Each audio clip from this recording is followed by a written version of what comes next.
terminado. Y así como lo acabamos de cantar, hermanos, un día vamos a ver el rostro, escuche, del que quiso nuestras almas redimir. Porque eso es lo que nos promete la palabra, que un día le veremos tal como Él es.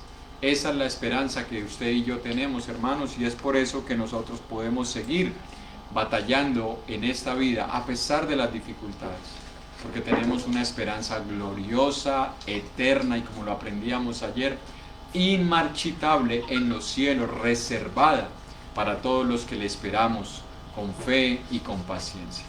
Voy a invitarlos nuevamente, hermanos, a que abramos nuestras Biblias, pero antes vamos a hacer un breve repaso.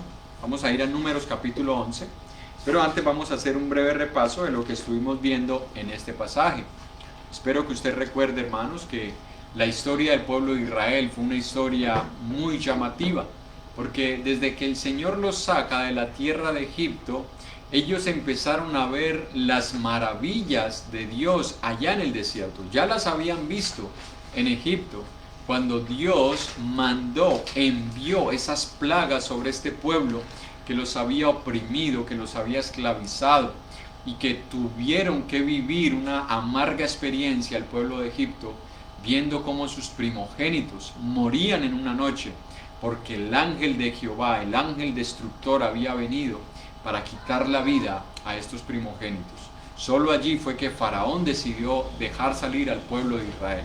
Y el pueblo vio todo eso, fue testigo de esas plagas, y salieron de Egipto, ven cómo Dios abre el mar en dos y pasan como por tierra seca, y después de que están en el desierto comienzan ellos a sentir muchas cosas en su corazón que los llevaron a quejarse contra Dios. Y hoy ese va a ser el título de nuestra reflexión. La insatisfacción nos puede llevar a la duda.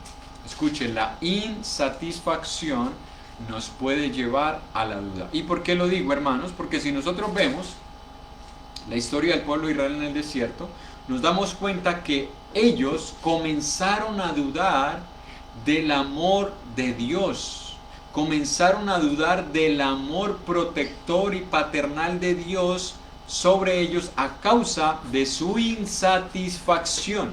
Escuche la palabra, insatisfacción.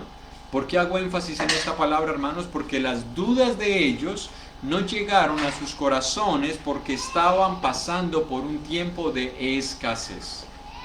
Escuche, ellos no estaban viviendo en escasez cuando empezaron a sentir dudas del amor paternal, misericordioso y bondadoso de Dios. Ellos comenzaron a tener dudas cuando empezaron a vivir en insatisfacción. Si usted recuerda, Números capítulo 11, versículo 4 al 6, ya lo leímos, pero recuerde que la palabra de Dios es viva y eficaz. Eso quiere decir que ella no queda allí y ya no sirve para nada, no, es viva. Y la capacidad que tiene un organismo vivo es que todos los días pasa algo diferente en él. Bueno, la palabra de Dios tiene ese poder, hermanos. Todos los días, así usted y yo leamos un pasaje 1, 2, 3, 4, 5, 10, 100, 1000, 2000 veces, siempre esa palabra va a tener algo que decirnos a nosotros. Y mire lo que dice Números capítulo 11, versículo 4 al versículo 6. Y la gente extranjera que se mezcló con ellos tuvo un vivo deseo, y los hijos de Israel también volvieron a llorar y dijeron: ¿quién nos diera a comer carne? Nos acordamos del pescado que comíamos en Egipto de balde, de los pepinos, de los melones, los puerros, las cebollas y los ajos. Y ahora nuestra alma se seca, pues nada sino este maná ven nuestros ojos. Escuche lo que tenemos aquí, hermanos. Aquí tenemos la razón de las dudas que ellos tenían. ¿Cuál es la razón, hermanos? Número 1, su alma estaba insatisfecha. Escuche, hermanos, porque el problema de ellos estaba en el alma. Dice, nuestra alma se seca. Ellos no habían encontrado la plenitud, la llenura, la satisfacción completa en el hecho de ser el pueblo escogido por Dios. Ellos estaban insatisfechos y eso los llevó a cuestionar el carácter de Dios. Escuche, no fue que la duda los llevó a estar insatisfechos. No, es todo lo contrario. La insatisfacción los llevó a la duda. Es decir, hermanos, que aquí nosotros no podemos aplicar la ley de las matemáticas, que el orden de los factores no altera el resultado. Aquí sí lo altera. Aquí sí altera el resultado. No es como cuando usted sumaba 3 más 2 o 2 más 3 le daba igual. No.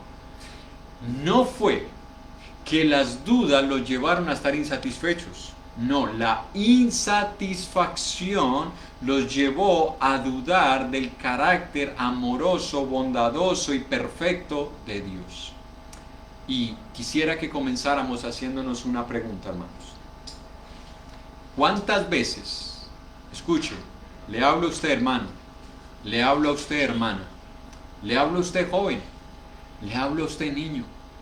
¿Cuántas veces usted y yo hemos dudado de la palabra de Dios por el hecho de que no tenemos todo lo que deseamos? ¿Cuántas veces lo hemos hecho? Preguntémonos.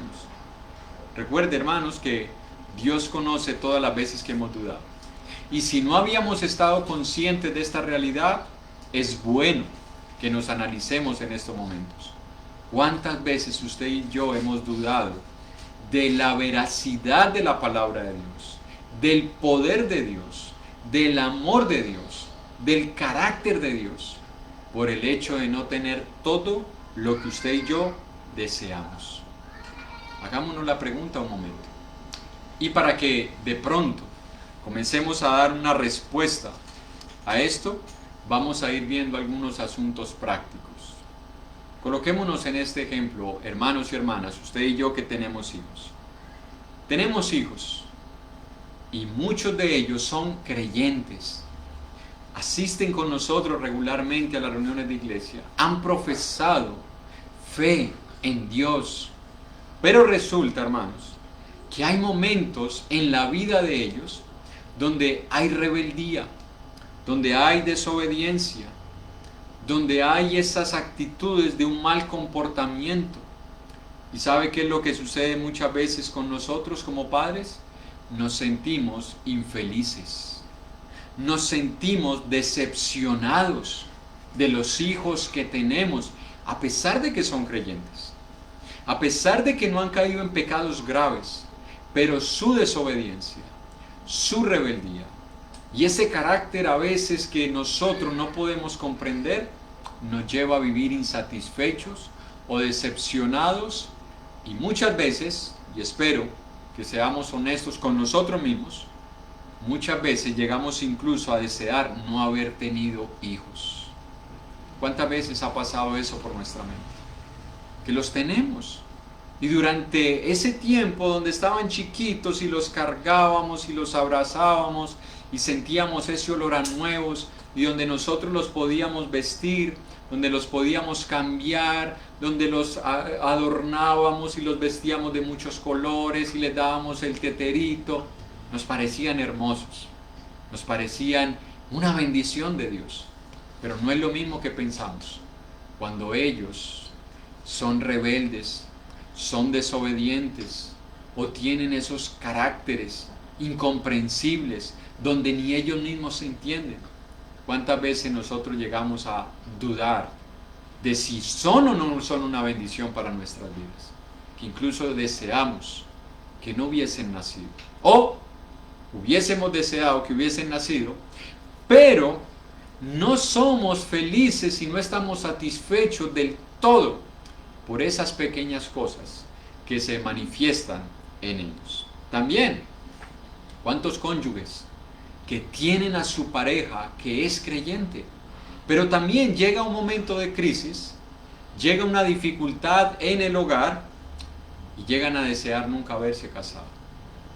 Y comenzamos a dudar, bueno, Señor, si era este el hombre para mi vida, si era esta la mujer para mi vida, ¿me habré adelantado yo? Comenzamos a pensar como como pensó Juan el Bautista, porque a veces cuando alguien manifiesta esto, inmediatamente lo condenamos y lo juzgamos como si estuviera cometiendo el pecado imperdonable. Pero si usted analiza la vida de Elías, de Elías no, de Juan el Bautista, cuando ve a Jesús dice: he aquí el Cordero de Dios que quita el pecado del mundo. Yo no le conocía, mas para esto fui enviado, para bautizar. Y el que me envió me dijo: aquel sobre quien veas descender el Espíritu, ese es el Cordero de Dios. Para esto vine yo, para dar testimonio a Israel. Escuche la declaración de Juan el Bautista.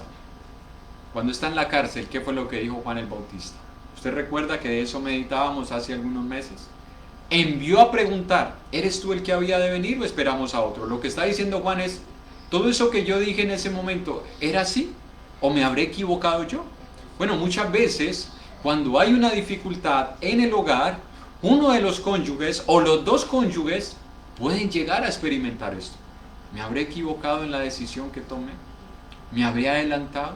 ¿Sería que esa otra persona que también estuvo interesada en mí, no sería que esa era la persona que Dios quería para mi vida? ¿Sería que yo dejé escapar una buena oportunidad porque ahora veo que esa persona tiene un hogar y le va tan bien? Bueno, esa es la idea que nosotros tenemos, que esa persona no tiene ningún problema porque idealizamos el matrimonio. Pero hermanos, ¿cuántas veces hemos llegado a sentir esto? A dudar, hermanos, y nuestra alma se seca. Escuchen, nuestra alma se seca porque no vemos satisfacción completa en nosotros. No somos completos, no nos sentimos completamente llenos.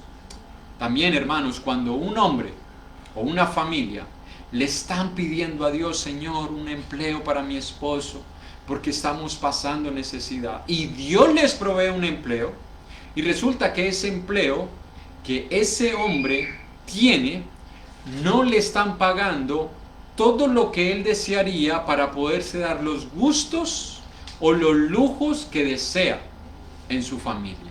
Y entonces, a pesar de que tiene el empleo que antes no tenía, ahora está insatisfecho. Y ahora comienza a ver de que es muchas horas para tan poco sueldo, de que él tiene otro familiar que trabaja en un trabajo similar y le pagan más, que le pagan extras, que le pagan mejor, que tiene bonos, que tiene incentivos, y que por qué a la otra persona sí le alcanza y a él no. Pero resulta que en un momento no lo teníamos y Dios nos lo proveyó, y ahora no estamos satisfechos con ese empleo. Y más si en el hogar tiene a una mujer y a unos hijos que le exigen más de lo que saben que ese hombre puede dar en el hogar. Eso llena más de insatisfacción al hombre, porque él no sabe cómo hacer para poder llenar las expectativas que tiene su familia. ¿Cuántas veces nosotros reaccionamos así? Señor, ¿será que me adelanté? Si hubiera esperado, de pronto me hubiera salido ese otro trabajo y allá sí me ofrecían esto y aquello y esto otro, y menos horas, si hubiera tenido más tiempo hasta para servirte. Y entramos a dudar, hermanos. ¿Cuántas veces nosotros hemos reaccionado así? Y podría seguir colocando ejemplos, hermanos, pero preguntémonos en un momento: ¿cuántas veces nosotros, ante situaciones como estas, nos ha asaltado la duda? Escuche, no porque estemos pasando una escasez, sino porque teniendo ya algo, queremos más de eso que Dios nos ha permitido tener en ese momento. Mire nuevamente Números capítulo 11, versículo 6, para que nos demos cuenta qué era lo que había en el corazón de estas personas. Mire el versículo 6 dice: pues nada, sino solo este pan ven nuestros ojos. Y aquí hay una contradicción de términos. Pues nada, sino solo este pan. Yo no sé si nos están viendo en otros países, creo que este cuento es universal. La historia de la pobre viejecita. ¿Cuántas veces nos enseñaron esta historia a nosotros? ¿Cuántas veces nuestros padres nos la repitieron a nosotros cuando nosotros les pedíamos más de lo que ellos nos podían dar? No porque no tuviésemos, sino porque ya teníamos, pero nosotros queríamos algo más. Escuche, hermanos, el pueblo de Israel estaba viviendo la experiencia de la pobre viejecita. Tienen el pan, tienen el maná, por el cual no debían trabajar sino solo salir a recogerlo, Y dicen, pues nada, sino solamente este pan. Escúcheme esta forma de ilustrarlo. Hablo con las mujeres, espero no se disgusten, pero es lo que sucede a veces con las mujeres. La mujer va, abre el closet, mira la ropa, mira los zapatos y dice, no tengo nada que ponerme hoy. Yo no sé, hermana, si a usted le ha pasado. Y no lo digo para afectar a ninguna o verme como inconsciente, no, yo sé que las mujeres siempre quieren verse bien y qué bueno que se puedan ver bien y que uno pueda tener la capacidad de darles para que ellas se vean cada vez mejor. Pero escúcheme la idea, si usted abrió su closet, tiene ropa, tiene zapatos, la expresión no tengo nada que ponerme es contradictoria. Y usted dirá, ay hermano, pero usted también tan minucioso, tan meticuloso, es una forma de decirlo. Pero escuche, no piense de esa manera, no pensemos tan liviano, porque eso fue lo que llevó a esta gente a dudar de la misericordia y del amor de Dios. A veces nosotros pensamos que son simples expresiones, pero el problema de estas personas estaba en el alma insatisfecha. Y por eso salieron esas frases, pues nada sino solo este pan. Increíble, hermanos, que a veces nosotros tengamos esas palabras, que tengamos algo y digamos, nada tengo sino solo esto. La persona que no tenía un hogar, no tenía una vivienda, ahora la tiene y dice, ay, pero esta casa tan fea y yo estuve de visita donde Julana y ella sí la tiene bonita y mire adornada. Hermanos, yo sé que todos nosotros deseamos la comodidad y por eso es que las personas quieren hacer de este mundo el huerto del Edén nuevamente, cuando Dios nos está preparando el cielo. Y por eso cantamos el himno cara a cara, hermanos. Hermanos, nosotros realmente deseamos ver a Dios, deseamos estar en la presencia de Dios, o queremos que el Señor ya nos dé el paraíso aquí en la tierra. Hermanos, eso fue lo que llevó a estas personas a la insatisfacción y a las dudas. No valorar lo que Dios ya les había dado. Porque al decir ellos, nada sino solo este pan, la pregunta es, ¿tenían o no tenían? Hermanos, ¿tenían o no tenían? Por supuesto que lo tenían. Tenían un pan por el cual no tenían que trabajar. Tenían un pan que les duraba para todo el día. Tenían un pan que les llenaba. Tenían un pan que los nutría. Tenían un pan que los alimentaba. Sus hijos no estaban pasando hambre. Sus hijos no estaban pasando necesidad. Ninguno de ellos tuvo que salir a venderse a los pueblos vecinos para poder conseguir el alimento. Dios les estaba proveyendo. Y aún así, le dicen a Dios, nada tenemos sino solo este pan. Hermanos, ¿cuántas veces nosotros hemos caído en esta misma condición? ¿Cuántas veces hemos manifestado lo mismo que el pueblo de Israel en nuestros hogares? Cuidado, hermanos. Cuidado, cuidémonos de que en nosotros comiencen a manifestarse este tipo de actitudes que están procesándose aquí en nuestro interior. Donde tenemos, pero estamos insatisfechos, porque eso nos puede llevar a la duda. Hay un pasaje que todos nosotros conocemos y que muchas veces lo citamos. Yo espero, hermano y hermana, que lo leamos hoy como si fuera la primera vez que lo escucháramos en toda nuestra vida. Y eso nos va a ayudar bastante, hermanos. Haga de cuenta que este pasaje usted jamás lo había leído. Y pidámosle a Dios que a partir de hoy, ese pasaje tenga un efecto positivo en nuestros corazones, de tal manera que nosotros no vivamos insatisfechos. Primera de Timoteo capítulo 6. Primera de Timoteo capítulo 6, versículo 7 y versículo 8. Posiblemente usted, ya sé cuál es. Léalo, como si nunca lo hubiera leído. Primera de Timoteo capítulo 6, versículo 7 y versículo 8. Porque nada hemos traído a este mundo, y sin duda nada podremos sacar. Así que teniendo sustento y abrigo, estemos ¿cómo? ¿Cómo debemos estar? contentos con esto. Escuche, hermano y hermana, escuche lo que dice ese pasaje hace 2000 años. Nada hemos traído y nada podremos sacar de este mundo. Así que, es decir, por esa verdad que les acabo de decir, dice el apóstol Pablo, por esa realidad de que nada trajimos y nada podremos llevar, estemos contentos con el sustento y con el abrigo.